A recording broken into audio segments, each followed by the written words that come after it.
Olá pessoal, tudo bem com vocês? Nesta nossa aula, vamos tratar de um assunto bem interessante, onde ele nos fala sobre a introdução à análise combinatória. Ou seja, vamos inicialmente conhecer cada elemento e cada ferramenta que forma justamente a análise combinatória, além de verificar as suas características de reconhecimento. Então olha só, primeiro nós temos aqui o princípio multiplicativo, ou é comumente conhecido como princípio fundamental da contagem, ou PFC. O princípio multiplicativo, ele se trata quando você tem que fazer uma escolha. Então, por exemplo, eu tenho aqui um pão, onde eu vou montar um sanduíche, e tenho 3 tipos de queijo. Queijo suíço, queijo prato e queijo cheddar. Além disso, eu quero também colocar alguns legumes, tá? Então, o princípio multiplicativo me mostra justamente isso. De quantas maneiras diferentes, por exemplo, eu posso montar esse sanduíche de modo que eu me alimente com ele. Então, verifique que, como nós temos 3 tipos diferentes de queijo, eu tenho, então, 3 elementos. E como eu tenho 3 tipos diferentes de legumes, eu também tenho 3 elementos. Logo, então, 3 vezes 3 é igual a 9. O que isso quer dizer? Quer dizer que, fazendo um sanduíche onde eu pegue um tipo de queijo e um tipo de legume, eu consigo me servir de 9 maneiras diferentes. Então, geralmente, a análise combinatória é isso. É você analisar e verificar de quantas maneiras diferentes e possíveis você pode conseguir uma determinada situação. Uma outra maneira bem bacana de trabalhar a análise combinatória é com a permutação. E aqui vamos falar sobre a permutação simples. Bem, a palavra permutar significa trocar reciprocamente, ou seja, permutar é trocar. Uma situação de permutação é essa aqui que eu estou colocando no desenho. Imaginemos que eu tenha 5 pessoas sentadas numa fila de cadeiras, onde essas pessoas foram participar de uma entrevista de emprego. E aí a pergunta é a seguinte: de quantas maneiras diferentes essas pessoas poderiam se sentar em fila? Então o que acontece? Repare que nós temos 5 pessoas para 5 lugares diferentes. E 5 lugares possíveis, lógico.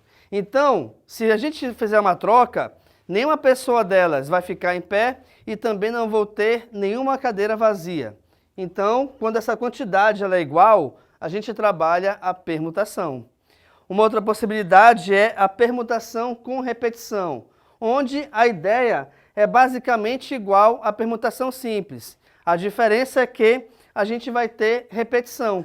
E aí eu posso pensar o seguinte: um sorvete, onde eu vou me servir com 2 bolas, 3 bolas, e de repente eu posso repetir sabor.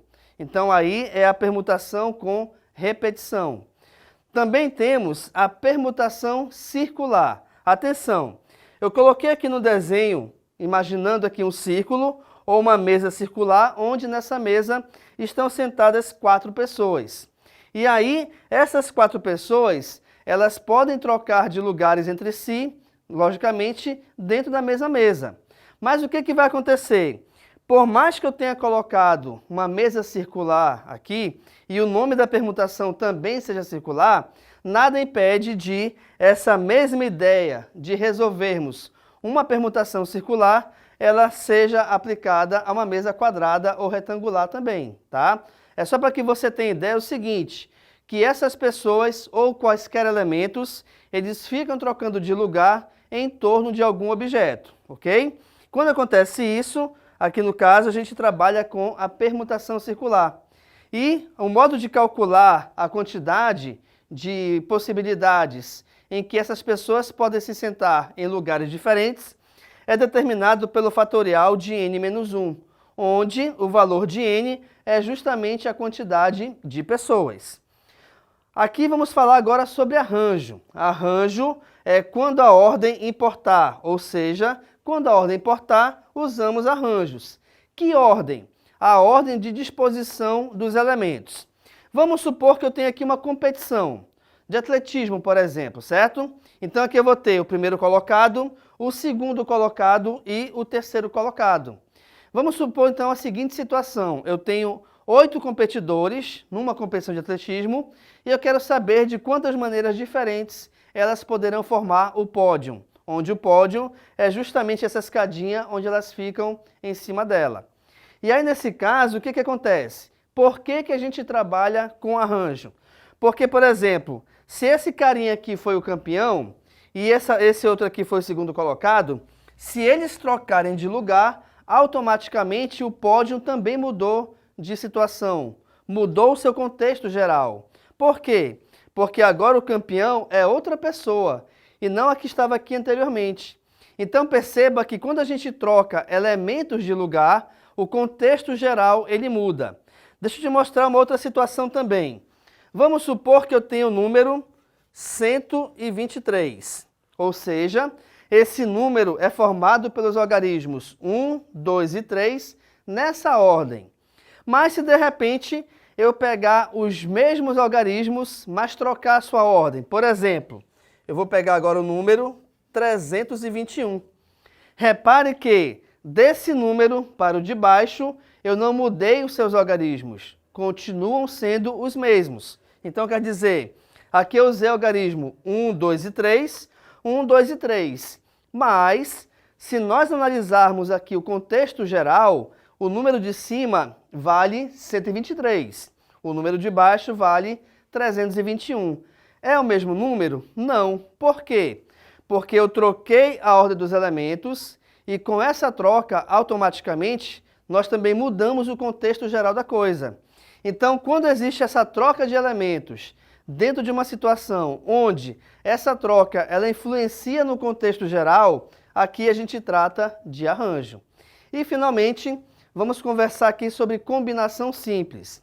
O que é a combinação? Quando a ordem não importar, usamos combinação. Ela é, na verdade, o contrário do arranjo. Por quê? Porque aqui, vamos pegar a seguinte situação. Eu tenho aqui 5 pessoas, certo? Onde, de repente, eu tenho várias pessoas e quero formar um grupo justamente de 5 pessoas. Mas, para formar esse grupo, eu vou sortear essas pessoas. Então, vamos lá. Na ordem do sorteio, vamos lá. Peguei primeiro essa pessoa que está aqui de rosa. Por segundo, no sorteio, lógico, essa pessoa que está em azul. Terceiro, essa pessoa em verde. Em quarto, essa pessoa em amarelo. E em quinto, essa pessoa mais clarinha aqui, certo? Então, essa foi a ordem de escolha. Como eu escolhi 5 pessoas, está dentro do que eu queria. O que eu queria? Eu queria um grupo de 5 pessoas. Mas, vamos supor que o sorteio foi um pouco diferente. Ou seja, primeiro eu sorteei, saiu essa pessoa amarela. Segundo, essa pessoa aqui mais clarinha. Terceiro, a pessoa em verde. Em quarto, a de azul. E em quinto, a pessoa de rosa. Então, quer dizer que, repare que a ordem de escolha das pessoas, ela foi diferente. Por quê? Porque o sorteio foi diferente. Mas, embora a ordem tenha sido diferente, o grupo não se alterou. Até porque o grupo continua sendo das mesmas pessoas. Tá legal, pessoal? E aí a gente consegue reparar que, quando a gente trabalha com análise combinatória, a gente envolve números em ordem e em multiplicação.